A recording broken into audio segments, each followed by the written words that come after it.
Maqaa Abbaa kan Ilmaa Hafuura Qulqulluu Waaqa tokko ameen. Jaallatamtootaaf kabajamtoota maatii Waaqayyoo akka fedhaaf fayyama Waaqayyootti warri sagaleen Waaqayyoo isin booji'e. Biyya keessaafis alla teessanii waa'ee dubbii sagalee Waaqayyoo kan dhaggeeffatan bara keessan keessatti Waaqayyo oolmaa gurguddaa kan isiniif oole. Seenaa fokkisaaf xuraawaa kaleessaa keessaa Waaqayyo gara gaarummaatti kan isin fide hundumti keessan maqaa Waaqa jiraataa Waaqa Israa'el Waaqa Abrahaam Yisaaqii fi Yaaqoobiin akkamiin nageessan galanni faqobaan qulqullummaan ifaan goona Waaqayyoo fi haa ta'u. Egaa yeroo kanatti Waaqni koof Waaqni keessan akka fedhaaf eeyyama isaatti akka kadhannaa durboo haadha Waaqayyoo qulqulleettii Maariyaamitti akkasumas akka eegumsaa ergamoota Waaqayyootti yoo Waaqayyo nuuf eeyyame guyyaa irraa kanatti mata duree godhannee kan nuti ittiin ilaallu sagalee Waaqayyoo akkas jedhu ta'a. Sagaleen Waaqayyoo humna kan ta'e, sagaleen Waaqayyoo jabina kan ta'e hunduma keenyaanis nu jajjabeessee bakka laafnee jirru keessaa dukkanni keessaas gara ifaatti akka nu baasuuf fedhaaf eeyyama isaa nuuf haa ta'u. Egaa yoo Waaqayyo nuuf eeyyamee eeyyama isaa malee waaqachuun waan hin danda'amneef guyyaa irraa kanatti Waaqni koof Waaqni keessan yoo nu gargaare sagalee jireenyaa akkas jedhu waliin laalla. Waaqayyoon warra jaallataniif akka fedha isaattis warra waamamaniif wanti hundumtuu gaarummaaf akka taasifamu ni beekna jedha. Sagalee kanas kan argannu ergaa qulqullicha Phaawulos boqonnaa 8 lakkoofsa 28 gubbaa sagalee Waaqayyoo isa jiru ta'a. Kaayyoon yookiinis immoo yaadni ijooniif yaadni gooroo barumsa kanaa yaada Waaqayyoo kan jedhu ta'a. Kanaaf qulqullichi Phaawulos ergaa isaa jalqabaa kan ta'e ergaa warra Roomaa kana boqonnaa 8 lakkoofsa 28 gubbaa irratti Waaqayyoon warra jaallataniif akka fedha isaatti warra waamamaniif wanti hundumtuu gaarummaaf akka taasifamu ni beekna jedha. Dhugumadhaa Waaqayyoo saba isaatiif yaada gaarii qaba. Dhugumatti Waaqayyo saba isaatiif ijji isaa jireenyaa saba isaatiif wanta gaarii waan ta'eef Phaawulos sagalee jireenyaa kan saba warra Roomaatiif yommuu gadi diriirsutti saboonni warri magaalaa Roomaa keessa jiraatan baay'een isaanii afaan isaaniitiin Waaqayyoon kan waaqessan garuu jaalallee Waaqayyoo laphee isaanii kan hin boojine jaalallee Waaqayyoo laphee isaanii kan hin raasne waa'een Waaqayyoo isaaniif kan hin galle maalummaa Waaqayyoo isaan kan hin hubanne uumamuun isaanii Waaqayyoon akka ta'e jiraachuun isaanii Waaqayyoon akka ta'e warri hin hubanne saba Roomaa keessa warri jiraatan sagalee Waaqayyoo kan caafata jalqabaa yookiinis immoo xalayaa jalqabaa kana saba Roomaaf kan barreeffame harka Phaawulos irraa isaan kun fudhatanii dubbisuu hin dandeenye. Phaawulos garuu yaada Waaqayyoo inni Waaqayyoo wajjin qabanu tokko waan tureef yaada Waaqayyoos maal akka ta'e jaalalli Waaqayyoo maal akka ta'e saba kanatti otoo hin barsiisin magaalaa Roomaa keessaa ba'uu waan hin barbaanneef hafuurri Waaqayyoos gara magaalaa kanaatti waan isa ergeef kanaan dura yoo ilaaltan ta'e hojii ergamootaa boqonnaa 9 lakkoofsa 5 gubbaa irratti Phaawulos inni jedhamu kun maqaan isaa jijjiiramee otoo gara kanatti hin dhufin duratti Saa'ul jedhama ture. Saa'ul namni jedhamu kun Yerusaalem keessatti kiristaanota baay'ee gidiraa guddaa keessatti qabsoo baay'ee keessa dabarsaa kan ture. Warreen waa'ee Waaqayyootiif mana amantaatti walitti qabaman isaan kanan chaappaa dhuunfaa isaa itti mallatteessee iddoo garagaraatti geessee hidhaa akka ture kitaabni dubbata. Garuu Waaqayyo garuu magaalaa Damaasqoo gubbaa irratti bifa calaqqeetiin itti mul'ate yoo mormite sitti jabaata harrakastee dubbiin sagalee Waaqayyo maalummaan hafuura qulqulluu laphee kee keessa seenee magaalaa hundumaa irratti ati hojjetaa wangeelaa akka taatu warraa kaasee si boojeera jechuudhaan gara Lubaanaa jedhamutti ergee booda maqaan isaa Saa'ol irraa gara Phaawulositti jijjiirame galanni Waaqayyoof haa ta'u. Baay'een keenya seenaa fokkisaa keessaa dhufne gaafa wangeela lallabu. Baay'een keenya seenaa fokkisaa keessaa dhufne gaafa Waaqayyoon faarfannu gaafa mana isaa keessatti sirba qulqulleessaa gaggeessinu uumni fi hojiin Waaqayyoo dinqii akka ta'e hubachuun barbaachisaadha. Kanaaf warri obsanii Waaqayyoon eeggatan Waaqayyo akka nama hin yeellasine kitaabni hin dubbata. Roomee boqonnaa 5 lakkoofsa 5 gubbaa irratti abdiin jiraachuun nama hin yeellissu jedha. Abdiin jiraachuun nama hin qaanessu saba Waaqayyoo. Phaawulos abdiin isaa Waaqayyoon ture. Phaawulos erga waamamee booda abdiin isaa hafuura qulqulluu ture. Kana booda garuu gara saba Roomaatti yommuu ergametti hafuurri qulqulluun hojii wangeelaatiif Phaawulosin ergamuu booda ergaa 14 barreessa keessaa inni jalqabaa ergaa saba gara warra Roomaa Phaawulos kan barreesse garbicha ilma Waaqayyoo garbicha Iyyasuus Kiristoos kan ta'e ani Phaawulos ergaa jalqabaa akkas jedheen isaaniif barreesse jedha. Roomee boqonnaa 1:16 gubbaa irratti akkas jedheetu isaan kanatti dubbachuu eegale. Ani wangeelatti hiyyeel'u kan nama leeyyeessu cubbuu addunyaati. Waaqayyo irraa kan nama fageessu wanta Waaqayyoof hin mijanne hojjechuu waan ta'eef isaan kun immoo boqonnaa namaaf hin laatanu. Boqonnaan kan argamu Waaqayyo wajjin jiraachuudha. Boqonnaan kan argamu mana Waaqayyoo keessatti faarfachuudha. Boqonnaan kan argamu tokkummaa ergamootaa keessatti ida'amuudha. Kanaaf yaa saba warra Roomaa Waaqayyo akka fedha isaatti erga isin waame. Waaqayyo akka fedha isaatti erga isin kabajate, erga isin qopheeffate, erga isin qulqulleeffate wangeelatti illee yaa'inaa. Kun sagalee dhuunfaa kooti miti, sagalee Waaqayyooti.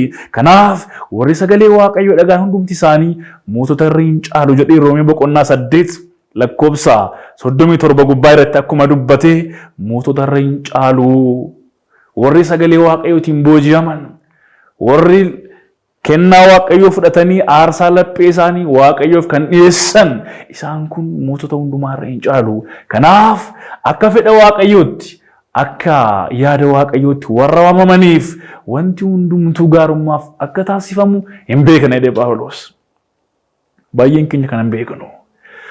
Baay'een keenya kan beeknu barnoota amantaa otoo hin taane barnoota addunyaa waan baranneef beekumsa waan qabnutti fakkaachuu nama baay'eetti. Garuu addunyaa kana irraa beekumsi Waaqayyoo xiqqoon ishee keessoo keenya yoo jiraate saba Waaqayyoo hundumarra hin caalla. Kanaafidha lammaffaa Qorontos boqonnaa 3 lakkoofsa 16 gubbaa irratti akkas jedha.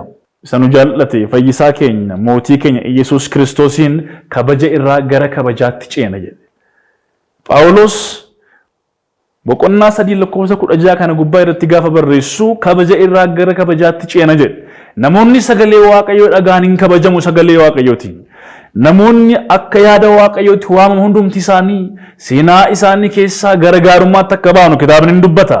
Kanaaf saba Waaqayyoo Phaawulos gara magaalaa kanaatti seenee yaa Waaqayyoon warri jaallattan warri akka fedha Waaqayyootti waamamtan Waaqayyo isin waameera isin barbaadeera gara isaattis tokkummaa ergamootaatti isin hida'eera. Kanaaf akka yaada Waaqayyootti sagalee isaa dhaggeeffadhaa jechanii ture. Dhuguman isiniin jedha raajicha Ermiyaas boqonnaa 29 lakkoofsa 13 gubbaa irratti akkas jedha. Ani yaada an isiniif yaadu hin beektani jedha. Waaqayyo saba Israa'eliin yaada an isiniif yaadu hin beektanii jedha.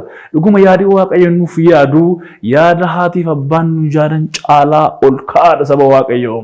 Diinni yookiinis immoo ilmi namaa yommuu harka diinaa keessaa bittaa garbummaa jalaa boo barbaadu yaadi Waaqayyoo isaaf oolmaa akka ta'e, isaaf humna akka ta'e, isaaf olaantummaa akka ta'e, isaaf aaboof aangoo akka ta'e, kattaa diinaa ittiin cabsuu akka danda'u yoo hin hubata ta'e dhugumatti Waaqayyo akka isa waame hubachuun salphaadha saba Waaqayyo. Tokkoon keenyaaf Waaqayyo jireenya keenya keessatti waan gurguddaa nuuf raawwateera. Gara boqonnaa ergamootaatti nu waameera. Bakka nuti yaadne otoo hin taane bakka ofii isaatii nu yaadetti magaalaa gara biyya ofii isaatii nuuf yaade gara magaalaa aannaniif damma burqisiistutti gara Kana'aanitti nu seensiseera Waaqayyo. Galanni maqaa isaaf haa ta'u. Kanaaf akka fedha Waaqayyootti warra waamamaniif warra Waaqayyoon jaallataniifis wanti hundumtuu gaarummaan akka taasifamu hin beekna jedhe Phaawulos. Tokkoon keenyaaf gaarummaan keenya Waaqayyoodha. Tokkoon keenyaaf aangoon keenya Waaqayyoodha. Garuu sabni kun sagalee Waaqayyoo hubachuu hin dandeenye. Sabni kun Waaqayyo maal akka ta'e hubachuu hin dandeenye. Kaleessa abbootiin keenya bara kakuu moofaa keessatti Waaqayyoon maqaa isaa garaagaraatiin waamaa turan. Yeroo sana keessatti bara sana duratti bara seera laphii bara jedhamu keessatti bara kakuu moofaa keessattis bara kakuu haaraa keessattis Waaqayyo garuu isuma duraan ture Alfaa boris kan jiraatu Omeegaadha. Galanni maqaa isaaf haa ta'u. Kanaaf yaadni Waaqayyo nuuf yaadu maali laata? Meeqaan keenyatu akka fedha Waaqayyootti waamamne laata? Fedhi Waaqayyoo maali laata? Yaadi Waaqayyoos maali laata? Egaa Phaawulos warra Waaqayyoon jaallataniif gaafa jedhu saba Waaqayyoo namni Waaqayyoon jaallatu of gana. Namni Waaqayyoon jaallatu wanta Waaqayyoo jaallatu wanta Waaqayyo abboomi isaa kun raawwata. Nuti tokko lama keessaa raawwannaa ilaata. Namni Waaqayyoon jaallatu cubbuu keessaa ba'eetu gara gaabbiitti dhufa. Namni Waaqayyoon jaallatu yaadi waaqayyoof akeekni waaqayyoo isa keessatti hojii guddaa akka hojjetu ogummaa guddaa akka ta'e hubata. Kanaaf warreen waaqayyoon jaallataniif wanti gaariin akka raawwatamu Phaawulos nutti dubbataa jira. Kitaabni waaqayyoo hin sobu saba waaqayyo. Seera lakkoofsaa boqonnaa 23 lakkoofsa 19 gubbaa irratti waaqayyo akka hin sobne namni akka sobu dubbata. Waaqayyo akka namaa hin sobu jedha kutaa macaafa kana keessatti. Kanaaf warra waaqayyoon jaallataniif waaqayyo waan dinqii raawwata erga jedhamee barreeffamee qulqullootaan. Erga katabamee gara keenya dhufee nuti warri waaqayyoon jaallannu ibidda keessattis waaqayyoon waaqessuu qabna. Raajichi Daani'el boqonnaa 3 kaasanii gaafa ilaalu boqonnaa 6tti namoonni waaqayyoof of laatan, namoonni waaqayyoof aarsaa of laatan warra akka Hanaaniyaa, warra akka Azaariyaa, warra akka Misaa'eel, warra akka Daani'el fa'aan baay'een isaanii waaqayyoon waan jaallataniif jaalala isaanii ibidda keessatti ibsaniiru. Namni waaqayyoon jaallatu ibidda keessattis waaqayyoon leellisa. Namni waaqayyoon jaallatu afaan leencaa keessattis jaalala waaqayyoo ibsuu danda'a. Kanaaf waaqayyo jaalala kana olii irra lubbuu isaa nuuf laateera. Wangeela Yohaannis boqonnaa 15 lakkoofsa 13 irratti maal jedha? Lubbuu isaa dabarsee hanga nuuf laatutti jaalala kana olii eenyumaaf iyyuu hin qabu jedha. Jaalala lubbuu, jaalala aarsaa, jaalala dhiigaa, jaalala fannoo, jaalala reebamuu ilmi waaqayyoo nuuf kenneera. Kanaaf nuti akka fedha waaqayyootti akka jiraannuuf waaqayyoon waa gargaara. Kanaaf egaa amma Phaawulos saba kana keessa seenee ittuma fufuudhaan lallaba isaa eegale. Warri waaqayyoon jaallattan, warri waaqayyo seenaa keessa hin jijjiiree, warri waaqayyo mana isaa keessatti isin muudee, warri waaqayyo faaruuf lallabaaf seera qulqulleessaaf isin waame akka yaada isaatti jiraadhaa. Isiniifis wanti dinqiin wanti gurguddaan hin raawwatamaa. Sabni Israa'el Gibxii keessatti bittaa gurguddaa jala gaafa turetti waaqayyoon hin beekan isaan kun. Garuu waaqayyo iyya Raa'el dhagaye. Iyyi Raa'el gaafa dhaga'amu Raamaatti dhaga'ame jedha. Iyyi Raa'el Raamaatti dhaga'ame. Waaqayyos iyya Raa'elin dhagaye. Waaqayyo amma nuti isa jaallannu caalaa nu jaallata galanni maqaa isaaf haa ta'u. Kanaaf tokkoffaa Qorontos boqonnaa 13 lakkoofsa 13 gubbaa irratti sagalee akkas jedhu ilaalla. Amantii abdiif jaalalli wajjin jiraatu isaan kana keessaa kan caalu garuu jaalala jedha. Hubadhaa saba waaqayyo. Amantiinis jira, abdiinis jira, jaalalli jira. Garuu isaan kana hundumaa keessaa jaalalli kan addaati. Jaalala kana kan nuuf baay'ise maqaan isaa ulfaatu waaqayyo. Kanaaf warri waaqayyoon jaallatanuu ibidda keessatti, bishaan keessatti, afaan leencaa keessatti, iddoo garagaraatti waaqayyo irraa adda hin baanu. Kanaaf baay'een keenya dhugumatti waaqayyoon hin jaallannaa ilaata. Namni waaqayyoon jaallatu cubbuu keessa adda ba'a. Namni waaqayyoon jaallatu bakka obboleessi isaa hin jiretti maqaa namaa hin kaasu. Namni waaqayyoon jaallatu wanta waaqayyoof hin taane gonkumaa raawwachuu hin danda'u. Raajii Hisqeel boqonnaa 18 lakkoofsa 25 hanga 31tti gaafa ilaallu isin yaa saba Israa'el jedha. Isin yaa saba Israa'el maaliif duutu? Maaliif jaalalli isin keessaa dhabame? Ani waaqni keessan waaqni Israa'el yoo jaalalaan gara kootti deebitan, yoo gara koos dhuftan, andura keessan hin barbaadu. Cubbuu keessaa baatanii yoo gaabbii galtan, andura keessan waan hin barbaanneef deebi'aa lubbuun jiraadha jedha. Deebiinee akka lubbuun jiraannuuf waaqayyo nu gargaaru. Baay'een isaanii du'a ijaajjii kan du'an jiru. Akka kitaabni dubbatutti duuti 3 akka jiru ilaalla. Duuti inni jalqabaa du'a ijaajjiiti. Fakkeenyaaf seera uumamaa boqonnaa 4 yommuu ilaallu obbolaan lamaan Abeeliif Qaayil kan jedhaman ijoollee Addaam kan ta'an walirratti ka'uudhaan jaalala waan hin qabneef obboleessi isaa ajjeese. Qaayilis bara baraan du'a ijaajjii akka du'e kitaabni dubbata. Du'a isa lammataa irratti du'a foonii ilaalla. Baay'een keenya du'a foonii isa boo'icha qabu, isa maatiin nama gaggeessu, isa dacheen afaan saaqamee namarratti biyyoon deebi'u hubachuu danda'a namni. Garuu du'a foonii jechuun obboleessa ofii jibbuu, sanyii wal qooduu, walirraa faffagaachuu. Du'a foonii baay'een isaanii du'aniiru. Warra akka Abrahaam, warra akka Isaaq, warra akka Yaaqoob, warra akka Daawit, warra akka Soomsoon, warra akka Alaazaar du'aniiru. Wangeela Yohaannis boqonnaa 11 lakkoofsa 44 yoo ilaalle du'a foonii keessaa kan ka'e Daawit ifam du'a foonii keessaa kan ka'e Alaazaar waaqayyo oolmaa guddaa raajii guddaatti raawwatee du'a foonii keessaa isa kaaseera. Garuu du'a ijaajjii keessaa kan of baasuu dandeenyu qofaadha saba waaqayyo. Kanaaf du'a inni sadaffaan garuu du'a lubbuu. Namni du'a lubbuu gaafa du'u bara sana keessatti ilmi waaqayyo Yesuus Kiristoos yommuu dhufutti ibiddi fuula isaa duraa yommuu boba'utti Faarsaa Daawit boqonnaa 49 lakkoofsa 2 yommuu ilaallutti teessoo isaa kabajaa Tsiyoon irraa waaqayyo ifattiin dhufa fuula isaa duraas ibiddiin boba'a. Ibiddi kun warra jaalala dhabanii waaqayyo warra hin jaalanne gubbaarratti kan boba'u warra cubbuu hojjetan gubbaarratti ibidda boba'u waan ta'eef waaqayyo hin dhufaa jedha.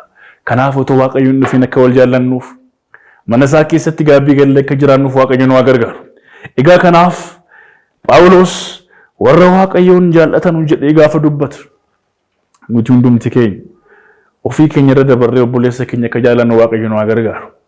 Mana isaa keessatti naafaa mana isaa nu nyaate bara keenya guutuu hojjetaa mana isaa akka taanu waaqayyo nu gargaaru. Kanaaf Daawit an mana moototaa keessa taa'ee cooma yoon muru mana moototaa keessa taa'ee damma dhuguu irraa mana kee keessa taa'ee miilla kee jalaa kan argamu nyaachuu naaf jedhe akkuma dubbate. Mana waaqayyo keessatti jiraachuun baay'isa saba waaqayyo. Warri waaqayyoon jaallatan fedha waaqayyo raawwatu. Namni waaqayyoon jaallatu sagalee waaqayyo dhaggeeffata. Namni waaqayyoon jaallatu ijji isaa ijji cubbuu banamee akka Eliyaas akka Gi'aaz teessoo waaqayyo ilaala. Akka Isaayyaas boqonnaa 6 lakkoofsa 6 kaasanii yommuu ilaallu Oziyaan du'ee ji'a 6 boodatti Isaayyaas mootummaa waaqayyoo argee jira. Oziyaan cubbuudha. Oziyaan jaalala nama hin qabne. Oziyaan waaqayyoof Isaayyaas gidduutti nama danqaraa ture saba waaqayyoo. Sagaleen waaqayyo akka hin labsan. Kiristiyaanota bara sana keessa turaniif waa'een jaalalaa waa'een waaqayyoon jaallachuu namoonni akka fedha waaqayyootti akka hin jiraanneef Oziyaan nama taasisaa turedha saba waaqayyoo. Erga Oziyaan du'ee booda garuu ji'a 6 yookiin baatii 6 booda Isaayyaas bantiin samii banamee teessoo waaqayyoo kabajaa arge Isaayyaas. Namoonni waaqayyoof Isaayyaas gidduutti danqaraa ta'an darbaniiru. Har'as nuuf waaqayyoon gidduutti danqaraa kan ta'e akka waliin jaallanneef tokko akka hin taaneef maalummaan keenya obboleessa keenyaaf akka hin taaneef qabsoon keenya namoota jaallannuuf akka hin taaneef danqaraa guddaa kan nuti ta'e akka kadhaa hin kadhanne kan nu taasisu danqaraa cubbuu danqaraa tokkummaa dhabuu danqaraa walirraa fagaachuu danqaraa wal ceepha'uu wantoonni kana fakkaatan hundumti isaanii nuuf waaqayyoon adda fageessaniiru. Har'a garuu Phaawulos isin warri waaqayyoon jaallattan akka fedha isaattis kawaamamtan wanti gurguddaan isiniif raawwatamaa jedha. Mee maaltu raawwatama laata kiristiyaanotaaf? Nama waaqayyoon jaallatu warra akka Hannaafaa waaqayyo isaan kanaaf waa dinqii raawwate. Tokkoffaa Saamu'eel boqonnaa 1 kaasanii gaafa ilaallu Hannaa dubartiin jedhamtu ilma akka hin qabne garuu jaalallee waaqayyo lapheessee waan booji'eef waaqayyo ilmaan ishee eebbise. Baay'ee isaanii gaafa ilaallu warra akka Abrahaam fa'aa waaqayyo Isaaqiin eebbise. Warra akka Yaaqoob Leyaaf Raa'eliin waaqayyo ilmaan itti kennee isaaniin eebbise. Warra akka Elsaabeet fa'aa waaqayyo Yohaannis laatee isaan eebbise. Bara keenya keessattis waaqayyo waan dinqii nu eebbiseera. Warra lapheen isaanii gara waaqayyootti dhiyoo ta'eef warra yaadni isaanii waaqayyootti dhiyoo ta'eef waaqayyo wanta gurraan hin dhaga'amneef ijaan hin argamne wanta haaraa isaanii eebbiseera. Nus waaqayyoon akka jaallannuuf fedhaa fayyima isaaniif haa ta'u saba waaqayyoo warra waaqayyoon jaallataniif akka fedha isaattis warra waamamaniif wanti hundumtuu wanta gaarii akka ta'e ni hubanneedha.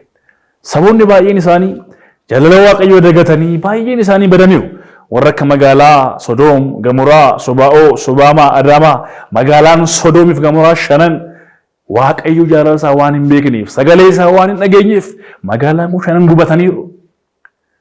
Namni har'as waaqayyoon hin dhageenye akka magaalaa Sodoom yeroo itti gubatudha. Bara keenya keessatti biyyi keenya maalirra jirti laata saba waaqayyoo? Dhuguma waaqayyoon hin jaallanna laata? Dhuguma mana isaa keessatti walitti qabamnaa laata waa'ee tokkummaatiif, waa'ee jaalalaatiif? Waa'ee wal ijaaruu waa'ee wal utubuutiif waaqayyoon hin jaallanna laata? Namni waaqayyoon afaan isaatiin waaqayyoon nan jaalladha jedhee obboleessa isaa jibbu inni kun nama lubbuu ajjeesee wajjin qixa ilaala. Kanaaf saba waaqayyoon akka jaallannuuf fedhaa fayyama isaanii fi haa ta'u. Kanaaf raajicha Milkiyaas boqonnaa 1 lakkoofsa 2 gubbaa irratti akkas jedha. Ani Israa'eliin Yaaqoobiin jaalladheera. Yaaqoobiin akkuma jaalladhe isinis hin jaalladheera jedha Waaqayyo. Waaqayyo Yaaqoobiin kan inni itti jaallate, Esaawun immoo kan inni itti jibbe. Hojiin isaanii gargar waan tureef har'as Yaaqoob taane eebba Waaqayyoon biraa akka fudhannu fedhaa fayyama isaanii haa ta'u. Kanaaf saba Waaqayyoo baay'een keenya Waaqayyoon afaan keenya irra jaallachuu dandeenya. Waaqayyo garuu abbaa dhugaati. Waaqayyo gooftaa dhugaati. Waaqa jaallatamuu qabudha. Tokkicha ilma isaa ergee wangeela Luqaas boqonnaa 19 lakkoofsa 10 gubbaa irratti akkas jedha. Waaqayyo isa badee ture barbaaduuf, isa jirus jiraachisuuf gara biyya lafaa dhufe. Isa badee barbaaduuf Addaam kan ta'e nama jalqabaa kan ta'e Addaamin barbaachuuf gara biyya lafaa dhufe. Waaqayyo jaalalli Waaqayyo hanga lubbuu hanga aarsaatti hanga dhiigaatti. Kanaaf nuti dhugumatti Waaqayyoon jaalannaa laata.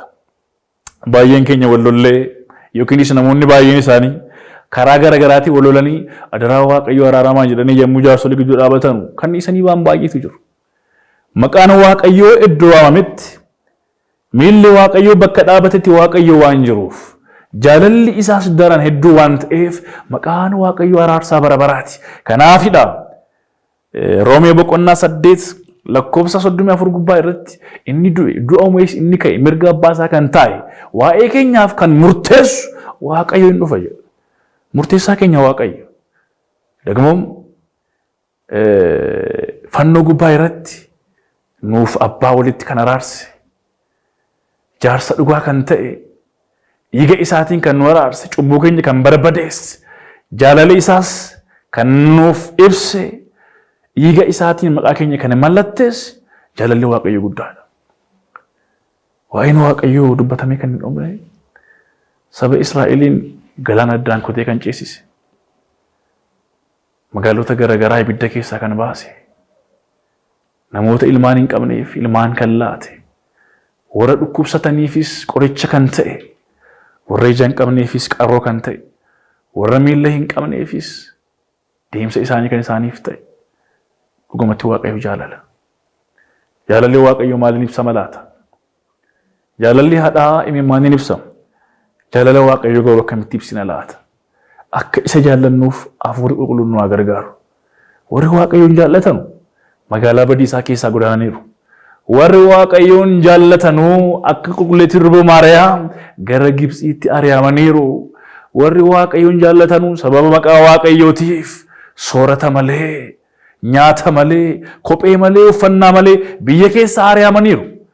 Yommuu waa'ee kootiif ari'amtanitti, yommuu waa'ee kootiifis maqaan keessan badu isin gammadaa'e maqaan keessan teessoo biraraa gubbaa irratti galmaa'eera. Warra akka Abrahaam Isaaq Yaaqoob gubbaa irratti maqaan keessan dhiigaan isiniif galmaa'eera. Galmeen biyya lafaa baduu danda'a. Galmeen biyya lafaa kan namoonni barreessan, kan mootonni barreessan barbadaa'uu danda'u, bishaaniin nyaatamuu danda'a. Garuu galmeen samii gubbaa kan ta'e galmee kaleessa Museen dubbate Qaadees Barnee keessatti yaa Waaqayyo sabi kun qooda badu anaan galmee keessan hin banne galmee barabaraa gubbaa na haaqi jedhe. Galmee inni samii gubbaa baduu kan hin dandeenye galmee barabaraa kan ta'e ilmaan namootaa tokkoon isaanii hojii isaaniitiin fuula isaa kan dhaabatan galmee jireenyaati. Waaqayyo galmee keenya jireenyaati. Kanaaf Waaqayyo kan nu jaallate jaalalli isaa hanga lubbuutti. Kanaafidha ilaallee akka ittiin quufneef bifa bareedaa hin qabu. Jaalala isaarraa kan ka'e waa'ee keenyaaf akka hoolaa qalamu kan qalame. Waa'ee cubbuu keenyaatiif gadi kan gombifame. Akka hoolaa aarsaa warra hoolaa qalan duratti albee isaa ilaalee waa'ee keenyaaf kan qalame. Waa'ee cubbuu keenyaatiifis kan reebame. Waa'ee keenyaaf kan callise dhugumatti Waaqayyo jaalala. Ala nuti soorata garaa keenyaaf itti jennu kan isaa olii kan nuuf laate. Iddoo gurguddaa keessatti bakka mootonni jiranutti kabajaan kan nu dhaabe. Cubbuu addunyaa irraas nu miliqsee gaabbiif kan nu waame. Ija abbummaa isaatiinis kan nu laale Waaqayyo jaalala. Yaadni Waaqayyoof akeekni Waaqayyoo isa wajjin jiraachuu waan ta'eef addunyaa irraa bilisa baanee mana isaa keessatti isaa wajjin akka jiran kan nu gargaare Waaqayyo jaalala. Ani abbaa keessan bara baraati, isin ijoollee kooti, akkasumas immoo isin dhaaltota jedhee Roomee boqonnaa 8 lakkoofsa 14 gubbaarratti akkuma dubbate Waaqayyo dhugumatti jaalala. Mana isaa keessatti seera qulqullummaaf kan nu kabaje, kan nu waame, aangoo lubummaa kan nuuf laate, isa waliin qooqni keenya tokko akka ta'u kan nu gargaare dhugumatti Waaqayyo jaalala. Biyya ormaa keessatti aaboof aangoon kan nu dhaabe, fuula diinaa duratti maalummaa keenya zayita dibata qulqulluun kan nu dibe Waaqayyo jaalala. Warri diinotaa nurratti yommuu ka'anitti isaan jalaa kan nu miliqse Waaqayyo jaalala. Dheebuu keenyaafis bishaan qulqulluu, beeluu keenyaafis mannaa samii kan nuuf laate Waaqayyo jaalala. Maalummaa keenyaaf irree jabaa, ija keenyaafis qaroo kan nuuf laate dhugumatti tiksee gaariin keenya Waaqayyo jaalala. Kanaaf warra Waaqayyoon jaallataniif akka fedha isaattis warra waamamaniif wanti hundumtuu gaariin akka isaaniif godhamu hin beekne jedhe Phaawulos akkuma dubbate. Gaarummaan Waaqayyoo, arjummaan Waaqayyoo, araarsitummaan durbee Maariyaam akkasumas eegumsi qulqullootaan wajjin haa ta'u. Saba Waaqayyoo akka Waaqayyoon jaallannuuf hafuurri qulqulluun nu haa to'atu. Akka safaana jiraannuuf dhiiga foonsaa fudhannee mana isaa keessatti firii 30, 60, 100 akka argamsiisnuuf eeyyama abbaa keenya isa samiirraa nuuf haa ta'u. Abbaan biyya lafaa nama dagata, haati biyya lafaa nama dagatti, Waaqayyo garuu nama hin dagatu. Ani isin hin dagadhu jedhamee akkuma barreeffame guyyaa kana irratti guyyaa dabalee yeroo dabalee kan nu gargaare sagalee isaas kan nu obaase Waaqni keenya, Waaqni Israa'el maqaan isaa lafaan gaarii hamteessuu isaatti haa ulfaatu. Inni nu barsiise, inni nu gorsi. Tokkichi ilma Waaqayyoo, tokkichi ilma Maariyaam, fayyisaa addunyaa kan ta'e Yesuus Kiristoos maqaan isaa haa ulfaatu. Xumurii namootaa yommuu bareedu mana Waaqayyoo keessatti gaarummaan ta'a waan ta'eef Waaqayyo xumura hunduma keenyaa akka nuuf miidhagsuuf fedhaa fi eeyyama isaa nuuf haa ta'u. Ameen.